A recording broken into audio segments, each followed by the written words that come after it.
enough about Apple. We got to talk about something much larger this week. We got to talk about Disney. More importantly, we got to talk about Marvel and the Avengers and this insane live stream they've been running all day. What do you know about this, Andy? A lot of people have been at work. They haven't heard about this thing. Right. So, in an exercise in some actually pretty brilliant marketing, this morning, Marvel announced that they were going to have an announcement and tune into the live stream on YouTube. So I start watching this, and all it is a director's chair with Chris Hemsworth name on the back, and nothing happens. And then 15 minutes later, then we see Anthony Mackie's name on a chair. This happens for 3.5 hours, and they slowly reveal more people, like a new person every 10-15 minutes. Kind of incredible. It's all anyone was talking about during the day. Some of these people we know aren't surprised they're coming back. A bunch of new names, though, and we are going to get into that. So I'm going to try and go through this quickly. This took like 3.5 hours, and it's all, like I said, it's all anyone was talking about. So from the beginning, we have Chris Hemsworth returning as Thor. Some surprises: Tom Hiddleston returning as Loki, Anthony Mackie as Captain America, Sebastian Stan as the Winter Soldier, Paul Rudd as Ant-Man, Letitia Wright as Black Panther, Wyatt Russell as U.S. Agent, Simu Liu as Shang-Chi. Shout out to him getting some more work. Florence Pugh as Yelena Belova, Black Widow. Danny Ramirez as the Falcon. He's the new sidekick to Anthony Mackie's sidekick character. And Winston Duke, who played M'Baku in the Black Panther movies, so he'll be back as well. And again, this is for Avengers Doomsday. Sorry, I think I forgot to mention that. We also had some X-Men announcements added for this as well. Some surprising, some not. Some big surprises. Patrick Stewart returning as Professor X, Ian McKellen returning as Magneto, James Carson as Cyclops, Rebecca Romaine as Mystique. These were in the 2000s X-Men movies, way 25 years ago now. So those are some pretty big surprises. We also see the return of Alan Cumming as Nightcrawler and Kelsey Grammer as Beast, which were in X2. The Fantastic Four will also be in there. No surprise there. Of course, Pedro Pascal, Vanessa Kirby, Ebon Moss-Backrack, and Joseph Quinn as the Human Torch. And some of the Thunderbolts, which have yet to come out, so this kind of spoils some of the movie. Louis Pullman coming back as Bob/Sentry, David Harbour as Red Guardian, Hannah John Kamen as Ghost. I had to look up who that was. And also Tenoch Mejia, who played Namor in Wakanda Forever.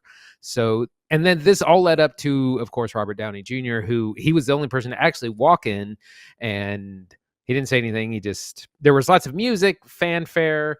That was the announcement. So a lot of names we're not surprised to hear. Some we are. What are your thoughts on that? One of my favorite things about this announcement was people roasting the pace. I saw some people say that, like, boy, you know, it's a Russo brothers project when it takes forever and like nothing actually happens, right? But this was like a 5.5 hour live stream with a new reveal and a name every like 15 minutes. I think it's important to clarify, this was not meant to be watched by any one person. This announcement was not designed to be captivating in any manner. This is Disney we're talking about. They know how to make relatively entertaining projects. This is designed to game an algorithm. This is designed so that Destructoid and Discussing Films and Gizmodo and any of these other productions, any of these other journalism outlets will report on these, yes, every 15 minutes all day. You get 5.5 hours of announcements. You flood the zone. It's a new post on Twitter all day. All these people saying, "Oh my God, David Harbour is going to be in this," with a picture of David Harbour and the Red Guardian, right? And Hannah John Common's going to be in this with a picture of her and her character Ghost. And X-Men people are going to be in this. And like, none of this was designed to be watched by a person. This is easily identifiable because this whole thing was condensed into a 1 minute and 47 second video that they uploaded shortly after. That's just the entire video fast. Right? It's just a dolly shot of all the director's chairs and then Robert Downey Jr. at the end. In fact, that one long shot is what they chopped up to make a 5.5 hour thing. So for anybody out there that's like, nothing's happening, this is boring, oh my God, it's like, it's meant to game social media. It's not meant to be watched by you. The version's meant to be watched by you at home. Is 1 minute and 47 seconds long. Like, much more consumable. And that's good stuff. They're like, names are coming fast. Oh man, look who's in this. Wow, Wyatt Russell. I haven't seen him in forever. Like, that is for real people. For everybody else, it's kind of a great move, I think. I mean, it's not brilliant by any means, but like, I don't know, the game system and it's working. Yeah, It's pretty exciting. That, like I said, there were some surprises. Mostly that they're going to be bringing back the OG X-Men, probably doing some multiverse time travel, something or other. We're guessing that all these X-Men people, especially because I mean these actors are older. They were acting in these roles 25, almost 30 years ago. So we all think that they're probably going to die at the end of the first Avengers movie, Doomsday. He gets to wax all the X-Men. And then we see like maybe their younger versions in a different universe, something like that. But uh, Disney bought 20th Century Fox back in 2019. With that, they acquired the X-Men properties. We've been waiting for them forever to get the X-Men out here, and we're finally going to see something at least. Yeah. Well, speaking of waiting forever to see something, Coyote versus Acme might actually end up coming out. God, I'm so tired of talking about this movie. This is that Looney Tunes movie. It was a hybrid live action where Wile E. Coyote from the old Looney Tunes Roadrunner stuff somehow transferred into the modern world and tries to sue Acme, the prop distributor who's been screwing him for years by selling him, fake rockets and junk hammers and the stuff that he tried to catch Roadrunner with, but couldn't. This movie kind of got trapped when Warner Brothers announced that they weren't actually going to release it. They were going to shelve it for a tax credit, right, for taxes. But now, based on the returns from Day the Earth Blew Up, the Looney Tunes movie that we covered last week on the show, it's a good review. Go check it out. Subscribe while you're checking out the channel.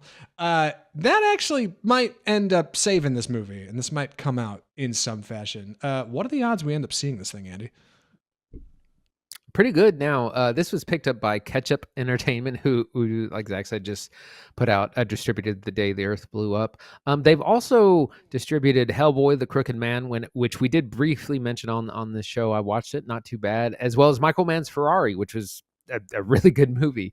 Yeah. So even though it sounds like a silly brand, they're definitely in the serious about film distribution and picking up the kind of the projects that they can.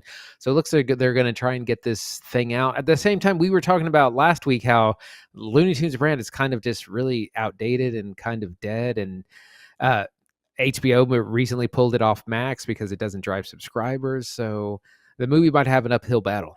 I think there's a space for this. I really do. It reminds me of like old VHS tapes. You'd go to like Blockbuster, VHS tapes, and like rent something for the weekend, and you'd see some mid-budget junk that you're like, maybe this will be good, and you pick it up, and maybe it's good, maybe it's some cult something, or maybe it's junk. Ketchup Entertainment, companies like Briarcliff Entertainment, who put out Magazine Dreams, they're hanging out right in that space. They're like, hey, we're gonna pick up these projects that like aren't really huge, but they're not quite failures. We're gonna publish them, just see what happens. And honestly, I say, why not, right? Like, let the film be seen. Let people look at the art. Even if it's junk, Ketchup Entertainment says somebody might go for this. We should release it. And at this stage, there is so much more of an audience for Coyote versus Acme from freaks like me who just want to go see it because it's been shelved than would have originally watched it, right? The likely child family audience that this film is made for. Yeah, some of them will go see it, but mostly it's going to be podcasters like us who are like going to go see this movie because we got to go see what exactly was Warner Brothers willing to bury behind taxes before releasing it. Will Forte's in it. He said it was good. John Cena's in it. It's probably not actually that great, but the buzz around it, the hype, the memes have turned this into something that I think a lot of us are interested in, Yeah, I mean, you never know. It's a legacy, for real legacy property, and maybe it'll find an audience. Maybe it'll be a slow weekend for the kids. It's definitely something that you can watch on stream. We talk about them, but like babysitting movies have a place. Yeah, they sure do. Well, I tell you who needs attention: Maggie Gyllenhaal with her movie The Bride, right? That movie, Frankenstein movie coming out with Christian Bale in it, and I forget who else is in it. This movie's getting pushed around. Got moved out of 2025, in fact. So that's not great. A couple other moves happening. Looking at the calendar, what's going on, Andy? Why is everybody getting out of the way? So a little bit of shuffling happening this week. Reminder, there were dueling Frankenstein pictures supposed to come out this year. One is The Bride. The other is the Frankenstein movie by Guillermo del Toro. The Bride is being moved from this September to spring 2026, about a year from now. That one stars Christian Bale as Frankenstein's monster. I don't remember who else who's in it.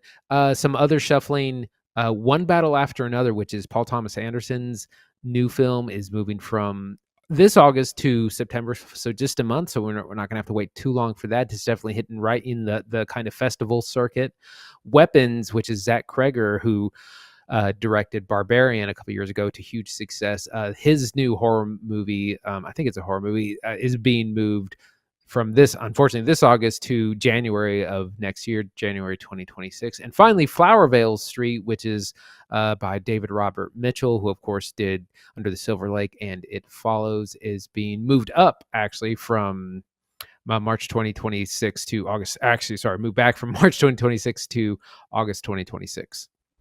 All of this is getting kind of Warner Brothers getting its ducks in a row before CinemaCon this year, which is happening March 31st in Vegas, which is just a few days. We'll cover that more next week on the show and a lot of the announcements coming out of that. So stick around if you want to hear that. In the meantime, mostly standard, I think. There are some rumors that The Bride's having some trouble in post-production. It seems like there's also people saying it's not having problems. So if we hear more about it, we'll cover it here on the show. But otherwise, The Bride is being played by Jessie Buckley. I had to look it up. Who we like. We like Jessie Buckley. Jessie Buckley was in Men, and she's been in a Charlie Kaufman movie on Netflix. I'm thinking of Ending Things. I like both those movies. Both weird movies for sure, but for your cinema creeps out there, it's good stuff. She's going to be playing the bride. I know it's a musical, and honestly, I can't blame him. I would not want to go up against Guillermo del Toro's monster movie, dude. Like, nobody should be making monster movies when that guy's got a monster movie coming out. Everybody cool off. It's like making a gangster movie and putting it out next to Martin Scorsese's new gangster movie. Like, what are you thinking, dude? Like, no way. But hopefully they generate a little buzz with each other. God, we got to move through it too. We got a bunch of news. One more story this week from the box office. Snow White did all right, I think. Not a huge bomb, not a huge W. Kind of right in the middle, right, Andy? I mean, it's in bomb territory, but we always knew that this was going to be kind of weak, partially because the budget got way out of hand. $270 million movie somehow only made $42 million at the box office. That's way under expectations. Even for them, Disney had put this at a conservative 45 to 55 million. So not doing too great. It's just it's just real rough for them that these have not been doing well, and it's just been kind of a weak at the box office. Warner Brothers mob movie The Alto Knights, where Robert De Niro plays two mob bosses, also bombed at 3.2 million. That's really small against a $45 million budget. Magazine Dreams, which we're going to talk about here in a second, debuted to under $1 million. So not a lot of interest in that. Didn't open in a lot of theaters either. So just kind of a weak time at the box office, which is sometimes how spring is. But man, last year, we already had Dune. Like we were so Dune pilled at this point last year. Dude. And we haven't really had anything this spring that's really not like just hit it at the box office yet. Well, it's funny because we were talking about what we're watching next week for the podcast, and we'll talk about it at the end of the podcast, but I think we're going to check out Queer on Max, and that's Luca Guadagnino's second feature last year. And I was just talking with Christine before we started recording about going to see Challengers last spring and how stoked we were to see Challengers in IMAX and like how much energy that movie had and how it kind of got snubbed at the Oscars, right? But it was early in the year, and if you put out good stuff too early, then there's a chance come award season it gets forgotten.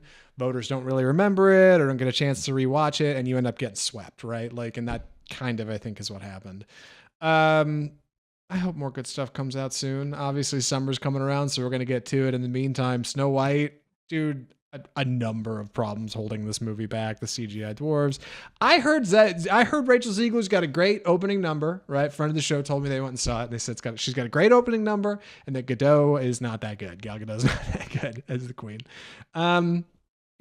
We didn't cover it here on the show. Normally I would. I really thought about going to see it, but I just couldn't do it. I couldn't do it. I don't know. It's not for me, man. It's not for me. I heard it was real bad, but also I did hear an interview where it was like a lot of the controversy was completely manufactured, basically by the press. Like no one ever complained about the CGI dwarves, but the trades wrote a story of like about them using CGI dwarves instead of real people, and they kind of made a controversy out of nothing. And then there were a couple of other instances where it was just drama drummed up by the publications for juicy stories that weren't necessarily true, which is, I hate to think, but the whole thing is trouble. Disney's just trying to move past that. That's why they didn't spend whole lot on marketing. They're like, whatever, get over it, get it on Disney Plus, watch it at home. I'm sure they'll say it'll be a big hit there. And Rachel, I mean, Rachel Zegler's kind of in the fire right now for this movie bombing and other things, but like she's great, and what we need is hot young talent that is going to go on to do more great films, and she's one of the best working today. So I'm looking forward to whatever she's in next. Yeah, same. Same boat. People are roasting Ziegler, and I don't think she needs to be. Anyway, Disney's moving on, and so should we, man. We got to talk about Magazine Dreams, and this one's a weird one to get into. Andy's going to explain why here in a second, so I'll hand it over to him. Andy, please take it away. So